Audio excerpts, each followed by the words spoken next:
Delhi metro में बहुत भीड़ होती है। आज तो सैटरडे है, फिर भी इतनी भीड़। बहुत कोशिश करने पर भी राहुल को सीट नहीं मिल रही थी। तभी एक लड़की ने उसे अपने पास बुलाया और बैठने के लिए seat the. Thank you, Rahul बोला और उसकी बगल में बैठ गया। नेक्स्ट स्टेशन पर भीड़ थोड़ी कम हुई तो राहुल मुड़ा उस लड़की को फिर से थैंक यू बोलने के लिए। लेकिन यह क्या, शायद भीड़ के साथ वह लड़की भी अगले स्टेशन पर उतर गई थी।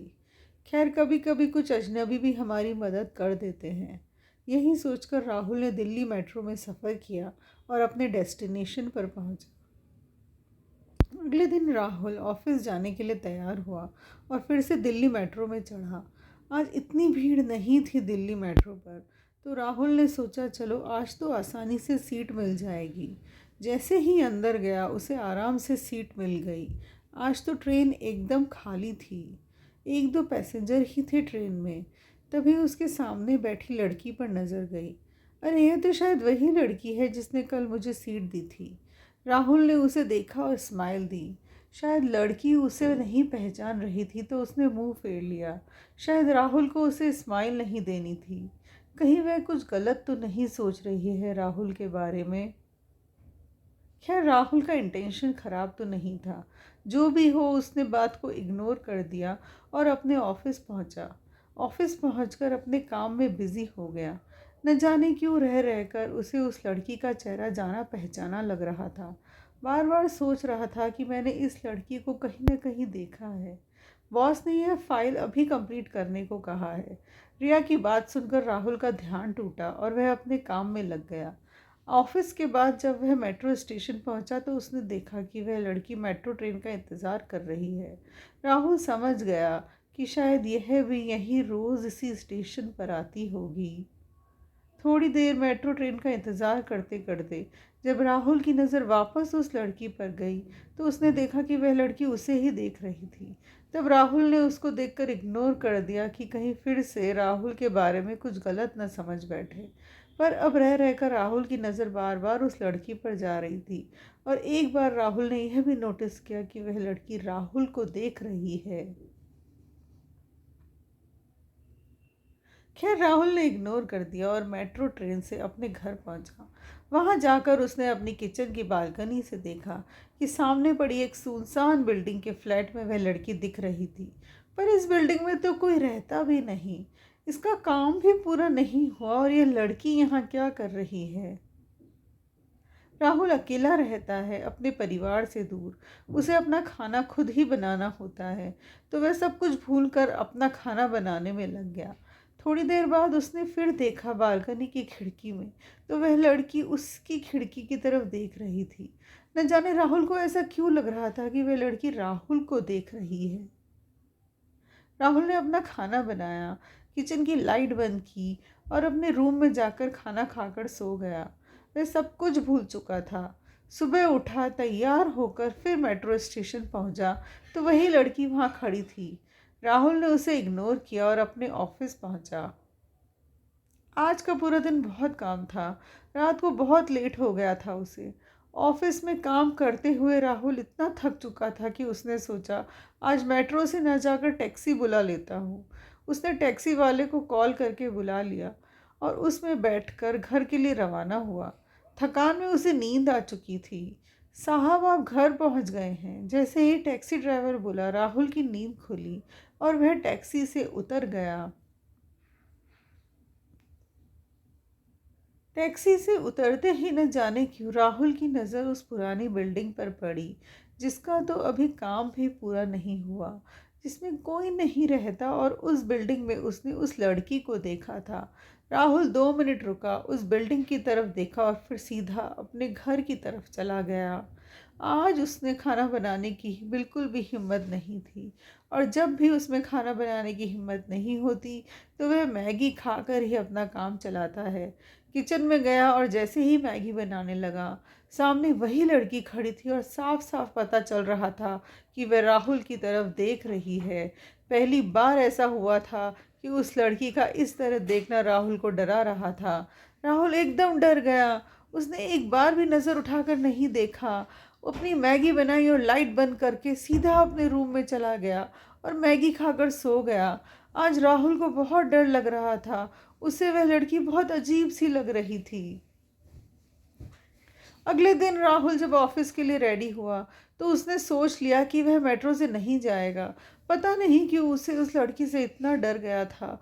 उस लड़की को देखना भी नहीं चाहता था।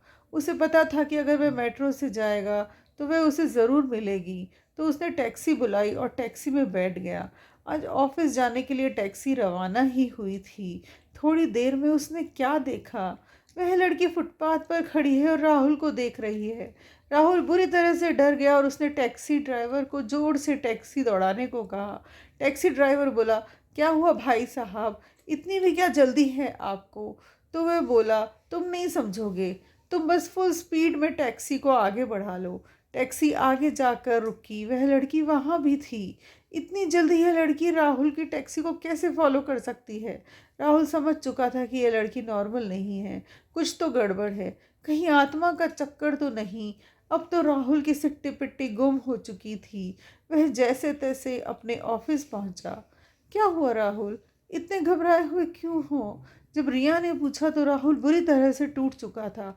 उसने रोते हुए रिया को सारी बात बताई और कहा कि मेरे साथ ऐसा क्यों हो रहा है कि मुझे हर जगह वह लड़की दिख रही है। तब रिया ने बोला कि तुम्हारा वहम हो सकता है, छोड़ो कुछ और सोचो तो तुम्हारा माइंड डाइवर्ट होगा। इन सब बातों के बारे में ज़्यादा ध्यान मत दो। तब राहुल को भी लगा कि शायद राहुल उस लड़की के बारे में कुछ ज़रूरत से ज़्यादा ही सोच रहा है। अगर वह उसके बारे में नहीं सोचेगा तो वह लड़की उसके दिमाग से चली जाएगी। लेकिन इंसान की फितरत होती है कि हम जिस चीज़ के बारे में नहीं सोचना चाहते वही हमारे दिमाग पर हावी होती चली जाती है। ठीक उसी तरह वह लड़की भी राहुल के दिमाग पर हावी हो गई थी। जैसे तैसे राहुल ने अपने आप को संभाला और काम पर लगा। शाम हुई। आज उसे पहली बार अपने घर जाने में भी डर लग रहा था। राहुल को समझ नहीं आ रहा था कि मेट्रो से जाए या टैक्सी से। वह लड़की तो उसे हर जगह दिख जाती है। फिर भी उसने टैक्सी से जाना ही ठीक समझा। उसने टैक्सी बुलाई और उसमें बैठ गया। लेकिन अब उसे चैन नहीं था। टैक्सी में बैठकर भी इधर उधर देख रहा था कि कहीं वो लड़की उसका पीछा तो नहीं कर रही है। राहुल टैक्सी की खिड़की से बाहर देख रहा था। वह उस लड़की को रोड पर ढूंढ रहा था। तभी अचानक उसे आवाज़ आई, क्या मुझे ढूंढ रहे हो? राहुल ने पलट कर देखा तो वह लड़की उसके पास बैठी थी। राहुल घबरा गया और जोर से चिल्लाया, नहीं नहीं, मुझे कुछ मत करना, भूत भूत, बचाओ बचाओ। तभी टैक्सी ड्राइवर पीछे मुड़कर बोला, क्या हुआ भाई साहब, तबीयत तो ठीक है ना? क्यों इतनी ज़ोर ज़ोर से चिल्ला रहे हो? कोई भूत वूत दिख गया क्या? तब राहुल बोला, क्या तुम्हें मेरे बगल में बैठी हुई लड़की नहीं दिख रही? वह बोला, नहीं भाई साहब, मुझे नहीं दिख रही। आपके बगल में कोई नहीं बैठा। टैक्सी ड्राइवर ने टैक्सी रोक दी।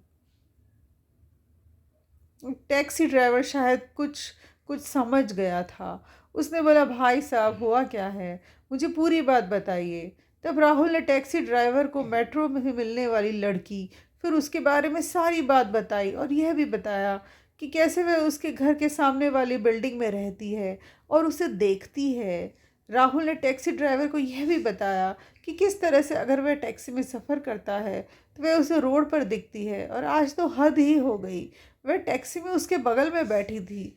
राहुल बुरी तरह से घबराया हुआ था। टैक्सी ड्राइवर एक भला इंसान था।